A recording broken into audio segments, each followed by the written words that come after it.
Nah, jangan waktunya. Udah. Baik, bismillah. Assalamualaikum warahmatullahi wabarakatuh. Selamat siang kepada Bapak Ibu Dewan Guru semua. Alhamdulillah hari ini kita bisa bertemu dalam rangkaian kegiatan rutin kita setiap bulannya, yaitu eh, kelompok belajar sekolah atau KBS. Dan kebetulan pada kesempatan ini saya mendapat kesempatan untuk berbagi praktik baik, di mana praktik baik yang insya Allah akan kami sampaikan nanti berkaitan dengan kombel kita, ya. Karena selama ini kita belum ada pengetahuan yang jelas dan mendalam terkait dengan komunitas belajar kita, apa yang harus kita lakukan, terus bagaimana tugas-tugas yang harus kita lakukan. Dan pada kesempatan ini kebetulan kami pernah mendapatkan sedikit materi dengan adanya PKG berkaitan dengan kombel. Makanya pada kesempatan hari ini kami juga melaksanakan tugas dari PKG itu dan juga melaksanakan bagian daripada tanggung jawab kita semua dalam komunitas belajar, yaitu untuk berbagi praktik baik. Ya, ini pengertian kombel, ya. Jadi pengertian kombel atau yang sering disebut dengan KBS itu ada bahasa Inggrisnya, ya. Professional Learning Community, yaitu sekelompok pendidik dan tenaga kependidikan. Jadi di sini bukan hanya pendidik, tapi sebenarnya juga tenaga kependidikan seperti kepala sekolah. Begitu pula kalau ada TU, jadi mereka itu saling bekerja sama, berkolaborasi secara rutin dan berkelanjutan, dan tujuan yang jelas dan terukur untuk meningkatkan kualitas pembelajaran sehingga berdampak pada hasil peserta didik. Jadi inilah pengertian kombel sebenarnya. Jadi adanya kumpulan antara pendidik dan tenaga kependidikan yang punya tujuan yang jelas, dan ini biasanya dilakukan secara rutin, ya. Kalau tempat kita mungkin sebulan sekali, ya. Coba ya, di sini kita bahas apakah KBS itu penting. Nah, ternyata memang ketika melihat modul yang kami pelajari itu sangat penting. Di antara hasil dan dampak yang diinginkan, di sini bisa kita lihat sama-sama, komunitas belajar di sekolah menjadi bagian penting dalam sekolah, karena di antara tujuannya komunitas belajar ini adalah tempat terjalinnya kerjasama antara guru dan tenaga kependidikan. Guru dapat belajar bersama, jadi tidak ada yang terisolasi, artinya tidak ada yang sendiri, jadi kita saling bekerja sama, berkelompok, dan guru pun menyepakati standar bersama, seperti bagaimana sih pembelajaran yang efektif itu. Jadi sama-sama punya standar, kemudian kriteria dan indikator penilaian. Kemudian di sini juga guru bisa bersepakat bagaimana mendidik semua peserta didik, ya, karena itu sebagai satu tanggung jawab bersama. Nah, dengan adanya komunitas belajar ini meminimalisir kesenjangan maksudnya perbedaan, ya, perbedaan keterampilan antara satu pendidik dengan pendidik yang lain, sehingga mereka itu punya pengalaman belajar yang sama, sehingga peserta didik itu senang belajar sama guru yang mana saja. Jadi mereka tidak milih, oh saya mau sama Bu Sun saja, oh saya mau sama Bu Nur saja, atau sama Pak Imam saja. Jadi kemanapun peserta didik itu belajar, misalnya pindah kelas, mereka merasa senang. Kenapa? Karena semua guru punya kualitas yang sama. Makanya itu butuhnya kombel, agar kita bisa berbagi pengalaman, bisa berbagi ilmu pengetahuan, sehingga tidak ada kesenjangan yang jauh antara satu guru dengan guru yang lain. Nah, kemudian di sini berikut alasan membentuk KBS. Ya, diantaranya satu, tujuannya yaitu memberi motivasi belajar.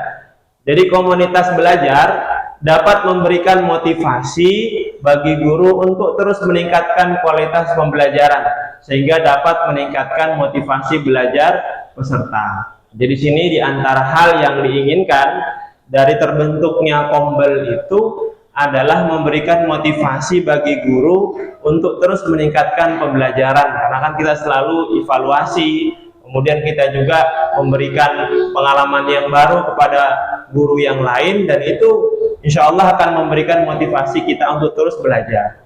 Kemudian selanjutnya adalah kesempatan belajar. Nah, di sini juga sangat penting. Jadi komunitas belajar ini memberikan kesempatan bagi guru semuanya, bukan hanya satu orang, untuk terus belajar dan mengembangkan dirinya. Jadi di sini kita bisa belajar komunikasi, menyampaikan sesama teman, karena memang dilihat-lihat ya susah gampang. Kalau kita ngomong di kelas dengan anak-anak, ya mungkin kita bisa nguasain, tapi terkadang yang susah ketika kita ngomong sama teman. Ya. Maka pada kesempatan Kombel itu adalah kesempatan untuk melatih diri kita bagaimana kita bisa berkomunikasi dengan baik kepada teman-teman sejawat kita. Di sini di poin yang kedua ini, jadi memberikan kesempatan kepada semua guru untuk terus belajar dan mengembangkan dirinya. Guru dapat belajar dari hasil belajar dalam komunitas dan segera menerapkannya di kelas masing-masing untuk memfasilitasi pembelajaran yang berkualitas. Jadi seperti itu. Nah, kemudian di sini yang ketiga, alasan membentuk Kombel itu adalah meningkatkan keterampilan sosial. Jadi melalui komunitas belajar itu guru dapat melatih keterampilan sosial mereka seperti berkomunikasi, sosialisasi dengan rekan sejawat. Hal ini dapat membantu guru dalam membina hubungan yang baik dengan peserta didik dan orang tua peserta didik. Ya, kemudian selanjutnya Kombel juga tujuannya untuk meningkatkan kemampuan dan profesionalisme mengajar. Ya, kenapa kok bisa? Karena di sini setiap orang diberikan kesempatan untuk berbagi praktek baik. Ya, tujuannya sesuatu yang baru. Yang diharapkan sesuatu yang baru itu bisa menambah pengetahuan baru bagi semua anggota kelompok belajar. Sehingga mereka bisa mengetahui ada hal yang baru, pengalaman belajar yang baru, terutama bisa melahirkan inovasi-inovasi pembelajaran yang sesuai dengan perkembangan zaman. Artinya yang bisa memberikan pengaruh yang lebih baik kepada peserta didik. Nah, kemudian yang kelima di antara harapan dari Kombel itu adalah meminimalkan ketimpangan kompetensi. Nah, tadi kita juga bahas pengertian Kombel itu. Jadi dalam Kombel ini terjadi pertukaran pengetahuan, terjadi pertukaran pengalaman antara sesama guru. Jadi misalnya kayak Bu Nur kemarin baru pelatihan, nah itu diharapkan bisa berbagi itu sama kita. Kira-kira kemarin numerasi, literasinya apa gitu kan. Sebenarnya yang diharapkan seperti itu. Ya, karena setiap ada pengetahuan yang baru kita bisa berbagi agar apa? Agar ketimpangan kompetensi atau kesenjangan pengetahuan itu bisa dihilangkan sehingga semua guru itu bisa sama-sama mengetahui. Jadi seperti itu. Selanjutnya, nah ini 3 acuan dalam mengelola Kombel. Nah, yang pertama fokus pada pembelajaran peserta didik. Jadi memang yang diharapkan acuan untuk pembentukan program rencana kegiatan itu harus berfokus kepada pembelajaran peserta didik. Tujuan utama penyelenggaraan suatu pengajaran adalah untuk memastikan bahwa setiap peserta didik berpartisipasi dalam proses pembelajaran yang berkualitas. Bukan hanya sekedar belajar, tapi bagaimana peserta didik dapat belajar sampai tingkat keberhasilan tinggi. Pencapaian tertinggi dari kemampuan peserta didik adalah sesuatu yang harus dikejar. Maka guru terikat untuk terus belajar. Nah, jadi ketika nanti kita punya program, misalnya kita punya program anak-anak harus bisa membaca semua. Nah, itu harus disusun sebuah program. Dan program itu seharusnya fokus pada pembelajaran peserta didik, artinya ingin meningkatkan kualitas dan pengetahuan dari peserta didik. Jadi bukan hanya sekedar program yang tidak ada kaitannya, karena memang tujuan Kombel itu adalah bagaimana kita saling belajar, yang tujuannya adalah untuk mengatasi masalah-masalah atau kendala-kendala dan tentunya kendala-kendala itu kita carikan solusi jalan keluar yang tujuannya adalah pada pembelajaran peserta didik. Selanjutnya, membangun budaya kolaborasi dan komitmen bersama. Ya, jadi kegiatan pembelajaran di satuan pendidikan akan lebih optimal jika guru dapat berkolaborasi dengan guru yang lain. Jadi sebenarnya di antara tujuan Kombel itu adalah itu, untuk kita saling kerjasama. Makanya ketika di sekolah itu ada blok-blok tertentu. Kalau kita mungkin alhamdulillah tidak ada ya. Mungkin kalau sekolah lain yang gurunya banyak sampai 20 gitu, biasanya ada blok-blok, ada kelompok sini, ada geng sini, itu tidak kita harapkan, karena pastinya proses pembelajaran tidak akan berjalan dengan baik. Selanjutnya, berorientasi pada hasil belajar peserta didik. Nah, di sini guru perlu mengetahui hasil belajar peserta didik ya, dengan cara mengumpulkan bukti-bukti berupa penilaian peserta didik yang dijadikan dasar seluruh proses pembelajaran di masyarakat. Peningkatan hasil belajar peserta didik dapat diamati dengan membandingkan bukti berupa hasil penilaian peserta didik sebelum dan sesudah dilakukan intervensi. Jadi di antara acuannya kita membuat sebuah program dari sebuah Kombel itu adalah melihat hasil belajar peserta didik. Misalnya ada yang kurang, ada yang mungkin masih lemah, nah itu bisa dijadikan program, kita jadikan solusi agar mereka bisa lebih baik lagi. Nah, di sini ada siklus yang menggambarkan komunitas belajar. Yang pertama di atas kelihatan ya, itu refleksi awal ya. Di situ ada refleksi awal. Maksudnya apa? Kita mencari kendala. Itu yang ini tidak kelihatan ya. Refleksi awal artinya kita melihat ke belakang apa yang sudah terjadi, kekurangan apa yang terjadi, sehingga itulah yang menjadi dasar kita membuat sebuah program, membuat sebuah rencana yang akan dibahas di Kombel. Ya, jadi di sini yang pertama adalah refleksi. Kita melihat selama ini berjalannya seperti apa nih pembelajaran. Kemudian selanjutnya nih yang kedua, yang ini adalah adanya perencanaan. Jadi setelah kita tahu kendalanya, setelah kita tahu masalahnya, yang kedua kita harus buat perencanaan. Kira-kira kita mau buat apa nih? Agar misalnya yang belum bisa baca, yang belum hafal perkalian, bisa hafal perkalian. Nah, kemudian yang ketiga adalah implementasi. Yang ini sebelah sini. Implementasi artinya kita sudah menerapkan. Tadi kita sudah merencanakan, nah bukan hanya direncanakan, bukan hanya sekedar kita tulis, kita rencanakan, tapi harus ada implementasinya, harus ada actionnya. Misalnya kita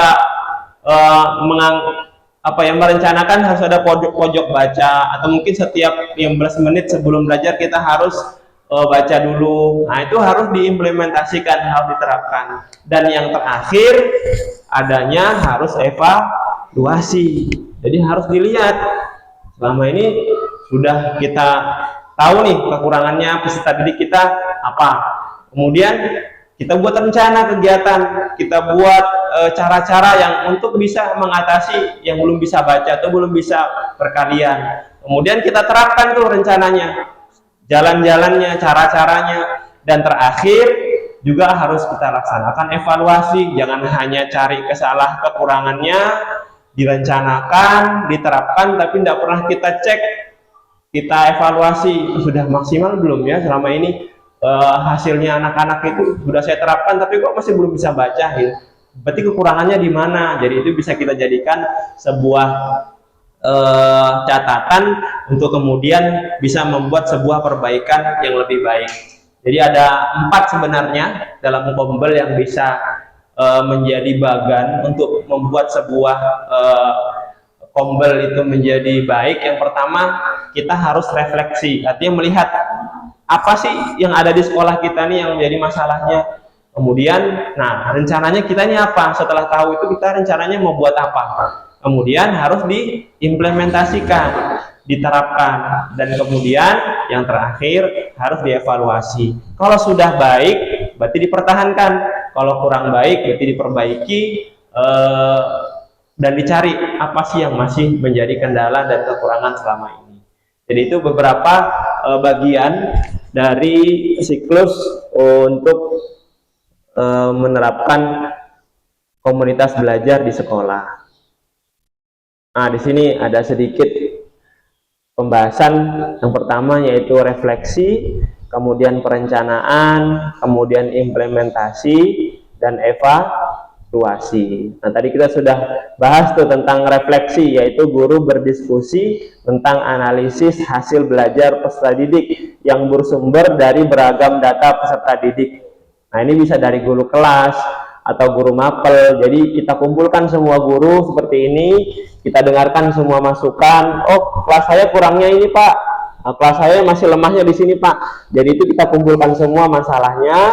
Setelah itu baru kita masuk ke tahap yang kedua, yaitu perencanaan. Jadi kita mau buat apa nih? Misalnya tadi ada yang kurang, atau mungkin dalam pembelajaran juga anak-anak itu kurang sopan, itu bisa juga menjadi bahan. Termasuk juga kebersihan sekolah kita, itu menjadi sesuatu masalah. Nah, setelah kita tahu masalahnya itu, baru kita buat sebuah perencanaan yang tujuannya adalah untuk mencari jalan yang terbaik agar masalah itu bisa selesai. Nah, kemudian ada implementasi. Nah, implementasi itu adalah sebuah usaha yang kita lakukan, artinya actionnya lah, bagaimana kita melakukan itu. Dan terakhir adalah evaluasi. Nah, selama ini di Kombel kita belum ada evaluasi, walaupun ada sedikit evaluasi. Kalau penerapan mungkin sudah ada, kayak pojok baca, sebagian kelas sudah ada. Cuma memang kita terkadang belum ada evaluasinya. Gimana nih, sudah kita laksanakan tapi belum ada kita evaluasi. Mungkin selama ini yang mengevaluasi mungkin hanya guru kelas, tidak kita kumpulkan dalam satu wadah seperti ini, kita dengarkan apa yang menjadi kendala dan halangannya. Dan kami berharap memang setelah adanya Kombel ini, disinilah tempat dan wadah kita untuk saling curhat tentang masalah di kelas kita seperti apa, sehingga kita bisa mencari solusi. Mungkin di satu guru nggak tahu, mungkin bisa apa ya, bisa ada solusi dari guru yang lain karena mungkin punya pengalaman yang berbeda ataupun punya kasus yang sama di tempat yang lain. Jadi itu bisa dijadikan sebuah jalan keluar untuk semua masalah yang kita hadapi.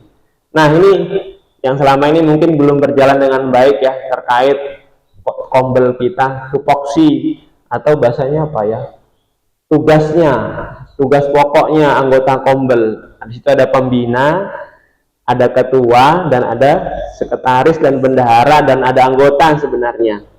Ya, kalau pembina berarti di sini ya kurang lebih kepala sekolah ya di sini sebagai pembina.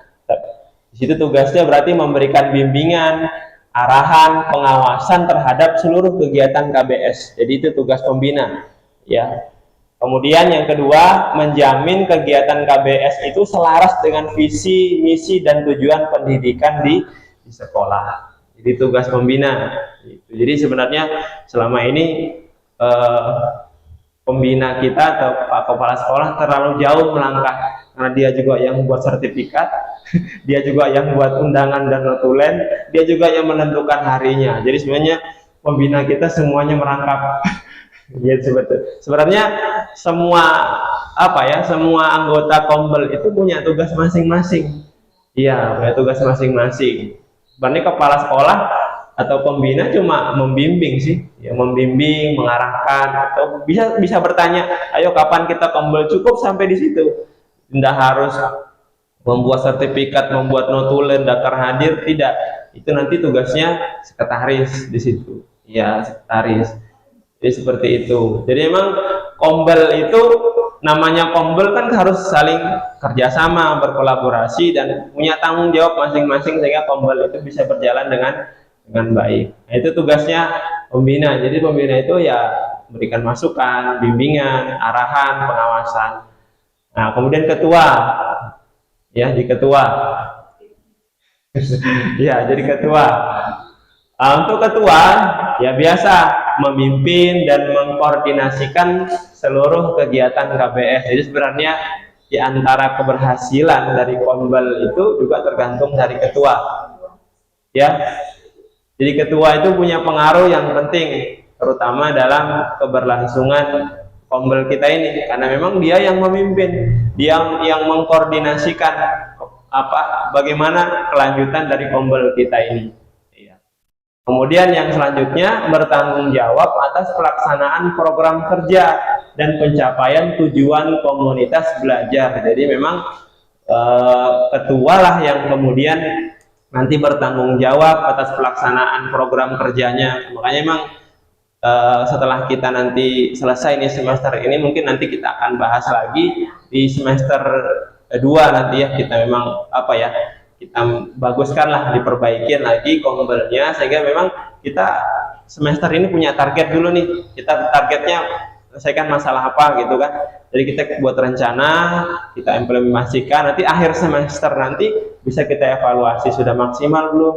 Nah, ya, jadi memang punya peran penting di sini ketua gitu kan. Termasuk juga peran ketua, tupoksi ketua adalah mewakili kombel atau KBS dalam setiap kegiatan, bisa di dalam atau di luar sekolah gitu. Makanya ketua kombel sih bisa menugaskan, misalnya kalau seandainya memang ada undangan kombel gitu kan, bisa menugaskan anggota, ayo pergi ke sana gitu kan. Dan ketua kombel nanti boleh nagih gitu, nah sudah berangkat ya Bu Nur, ayo Bu Nur minggu depan sampaikan ya praktik baik gitu. Itu tugas ketua kombel gitu kan. Iya. Jadi bukan kepala sekolah yang nyuruh sebenarnya. Kepala sekolah cuma kalau hadir ya dia mendengarkan, menambahkan, memberi masukan gitu kan, mensupport, itu tugas kepala sekolah selaku pembina. Adapun ketua, dia punya peran penting. Karena kalau pembina semua yang ngerangkap, kasihan. Selanjutnya adalah sekretaris. Nah, sekretaris ini mengelola administrasi, kemudian penulisan, penyimpanan, dan pendistribusian dokumen resmi yang terkait dengan selama ini yang kita dapatkan seperti sertifikat, kemudian notulen rapat atau hasil kombel ini kan bisa dicatat kan. Nah itu harus ada, kemudian absen, dia yang cetak, nanti dia yang simpan. Nah, kemudian termasuk beberapa kaitannya dengan administrasi kegiatan kombel tersebut. Nah, kemudian yang kedua, mencatat dan mendokumentasikan setiap rapat. Jadi sekretaris itu punya tugas ganda, selain nyatat, dia juga bisa moto. Nah, kan ini kan berkaitan juga dengan SKP kan. Jadi berkaitan SKP, jadi memang harus ada fotonya, kegiatannya, dan apa keputusan dari kombel itu, nah itu bisa dicatat. Iya. Ya. Bulannya hasilnya apa itu, keputusan pentingnya apa gitu. Jadi memang sekretaris itu yang punya tugas itu.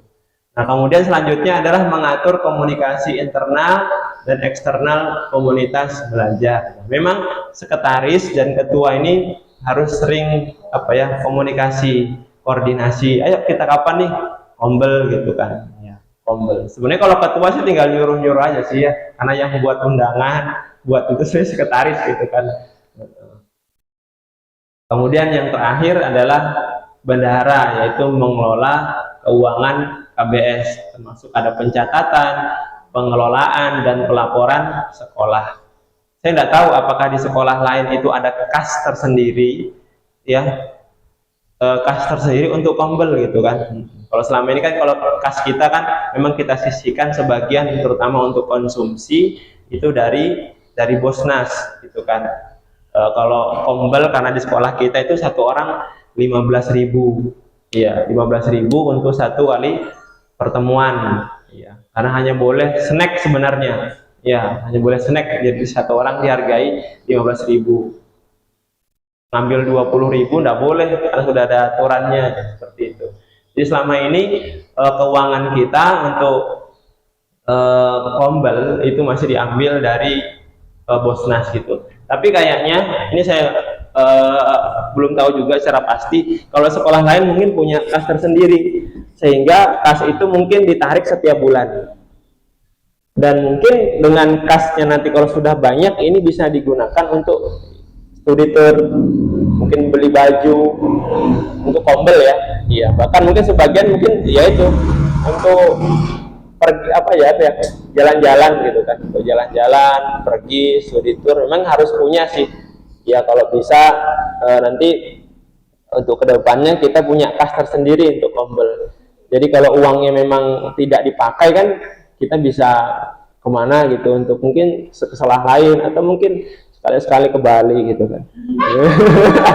Iya, artinya kita tidak terfokus di sekolah terus, karena kalau kita nunggu KKG juga dari dulu kan agendanya KKG itu mau berangkat tapi akhirnya kan nggak ada berangkat, akhirnya uang kasnya pun nggak tahu kemana ya. Kemudian sebagian juga nggak tahu kasnya juga mungkin dihutangin, nggak kembali gitu kan. Jadi akhirnya sebagian dari kita sudah nggak mau nyumbang. Memang bagusnya kita punya kas sendiri untuk kombel ini, nanti uangnya ya kembali ke kita sebenarnya. Kita mau gunakan untuk beli apa, atau mungkin kita mau gunakan untuk jalan-jalan ya, mungkin ketika sudah libur semester itu pun bisa. Artinya memang kombel ini ketika kepengurusannya itu baik dan bagus, maka memang ada inovasi, ada hal yang luar biasa yang bisa kita dapatkan gitu kan. Ya baik, mungkin itu Bapak Ibu terkait kombel yang sedikit bisa kami sampaikan. Sebenarnya banyak, cuma karena keterbatasan waktu dan beberapa hari ke depan itu kita sudah padat dengan kegiatan-kegiatan PGRI. Jadi mungkin pada kesempatan ini beberapa hal yang bisa kami sampaikan berkaitan dengan kombel. Tapi yang perlu kita garis bawahi di sini bahwa kombel itu bertujuan harus jelas, yang tujuannya adalah untuk meningkatkan kualitas pembelajaran dan itu bisa berdampak kepada peserta didik, itu intinya.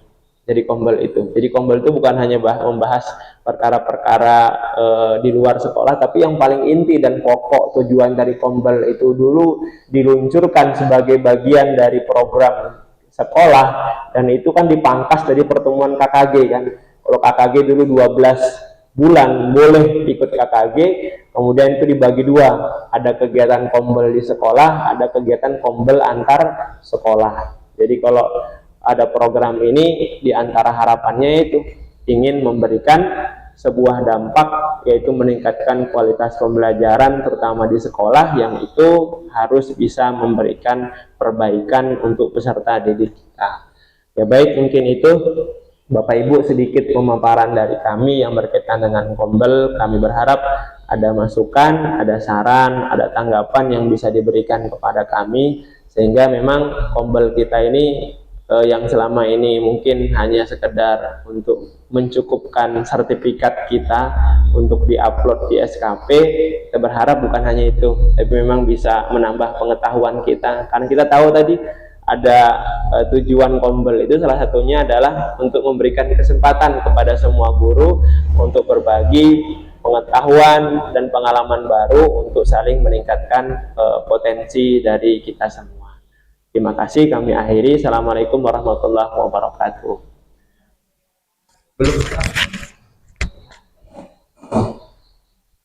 Mungkin ada masukan dan tambahan dari Bapak Kepala Sekolah, mungkin kami persilahkan.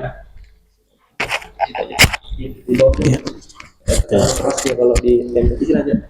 Oh iya. Oke, terima kasih. Selamat siang, salam sejahtera untuk kita semua. Saya tidak banyak menanggapi, saya hanya menggarisbawahi apa yang disampaikan Pak Amir seperti itu sebenarnya prakteknya. Selama ini yang pertama, kita sangat juga belum punya pengalaman dalam kombel, apa itu kombel, dan karena pernah seperti dikatakan tidak pernah kita mendapat bimbingan ataupun pelatihan tentang hal ini, tidak pernah. Cuma sempat kemarin waktu di Lengkong itu hanya disinggung sebentar, hanya disinggung sedikit. Ya, emang arah seperti ini. Artinya kita memang harus berupaya untuk peningkatan kualitas hasil pembelajaran di sekolah intinya. Yang mana di dalamnya itu adalah kita untuk meningkatkan kompetensi guru dan juga kita memecahkan masalah-masalah yang ada dalam kegiatan belajar mengajar yang merupakan hambatan kita. Dan untuk ini kedepannya memang kita akan benahi ya Bapak dan Ibu, jadi saya akan mengajak kita untuk membenahin. Nah selama ini otomatis saya yang melakukan gitu, karena ya mungkin salah saya juga sih sebenarnya sih. Mungkin pertama mungkin pengetahuan saya, kemudian mungkin motivasi saya juga masih kurang. Sampai itu mungkin respon dari guru yang saya angkat juga, ibaratnya menjadi pengurus juga mungkin belum terlalu respon itu, sehingga ibaratnya cuma jalan begitu aja untuk memang akhirnya untuk mencari sertifikat gitu. Tapi bagaimanapun itu yang kita kejar itu, jadi nggak bisa enggak, jadi mau tidak mau kita harus mengejar itu. Yang walaupun kita pelaksanaannya juga sebenarnya jauh dari memenuhi standar, cuma paling tidak kita melaksanakan walaupun ibaratnya baru ibaratnya hanya sekedar seperti itu. Dan untuk kedepannya kita mungkin di tahun 2025 Pak ya, kita coba benahi semua.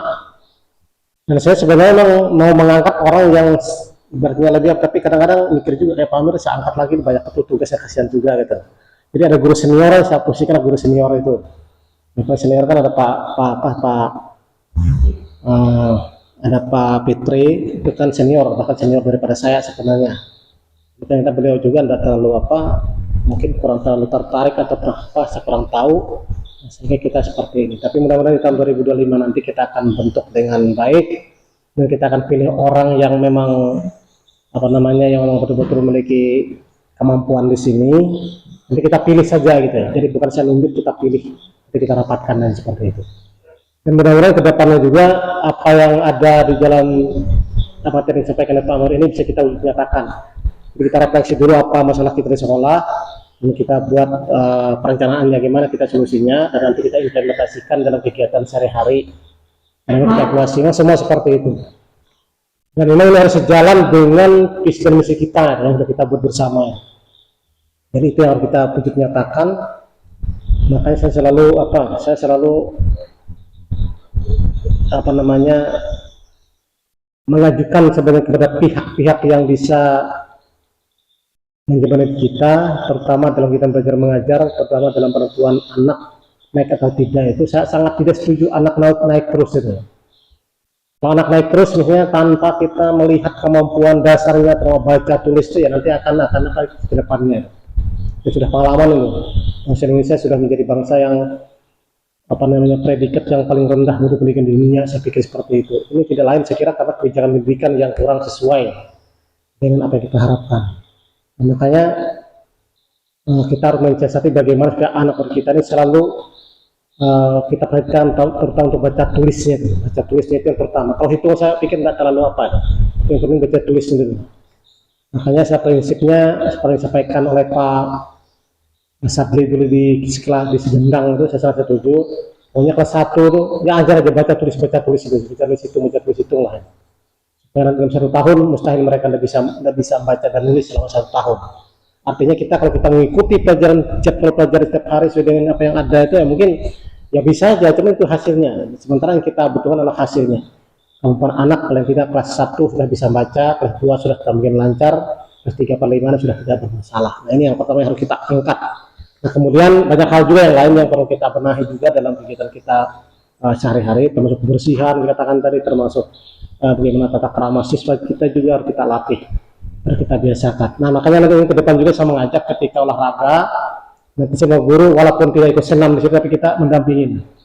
Karena kemarin saya dampingin juga, mendampingin Pak Amir juga, anak sedikit bisa tertata. Kemudian Pak Fitri ketika melaksanakan menteri pagi itu saya dampingin juga, ya masih bisa sedikit, anak-anak masih menghargai, walaupun ada juga yang macam-macam, tapi setelah kita cegah, kita tegur, mereka akhirnya menghargai. Jadi kita itu juga harus kita sepakat, kita sama-sama bersama di lapangan supaya membiasakan. Karena kalau tidak kita biasakan dari sekarang ke depan itu semakin bertambah berat ke depannya itu untuk kita kelola. Nah ini pun kita agak mulai kesusahan juga. Kita banyak keluhan, saya juga banyak keluhan oleh karakter anak. Kalau disuruh kadang buang muka dan sebagainya, ini juga suatu hal-hal yang perlu kita perbaiki supaya ke depannya anak lebih baik. Jadi orientasi kita dalam hal Kombel ini waktu itu supaya kualitas pembelajaran menjadi lebih baik, visi dan misi kita tercapai, dan karakter juga bisa terbentuk dengan sebaik mungkin. Tentunya itu yang kita harapkan, dan itu saya kira memang tidak bisa kita laksanakan sendirian.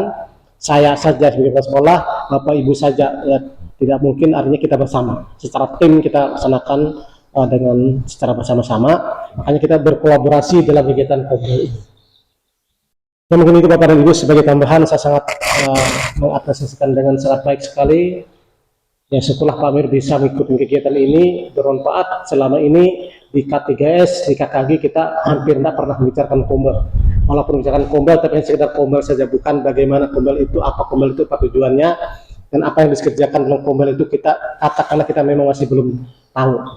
Tapi dengan adanya mengikuti kegiatan PKG ya Pak Mir ya, PKG ini kita bersyukur, artinya kita terjebak nanti dengan hal yang selama ini kita juga kurang mengerti, tapi kita melaksanakannya dengan semua keterbatasan. Tapi mudah-mudahan dengan pengetahuan kita ini kita semakin paham dan kita juga sadar bahwa itu yang harus kita sukseskan. Saya kira itu aja, terima kasih.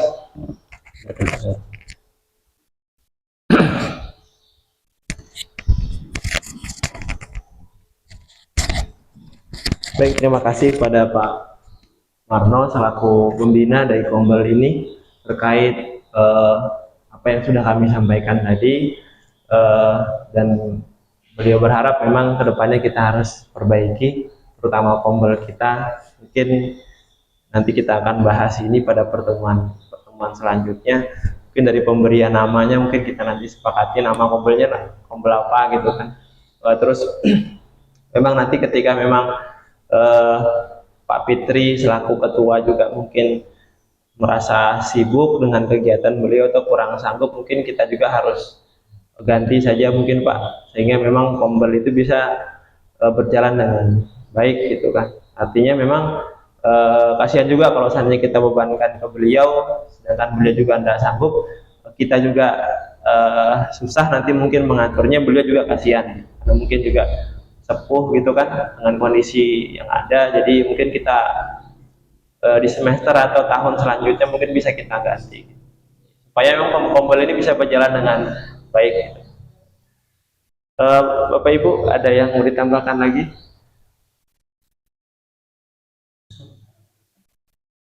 Bursun ada?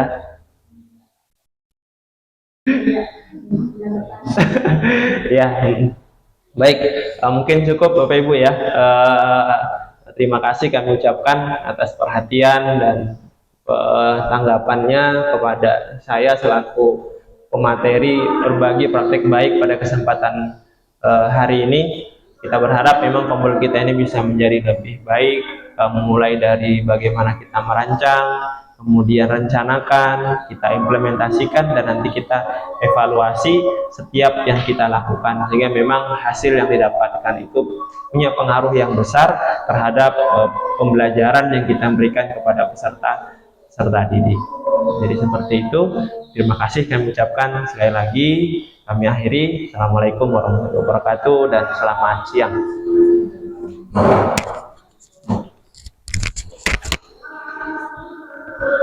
Pas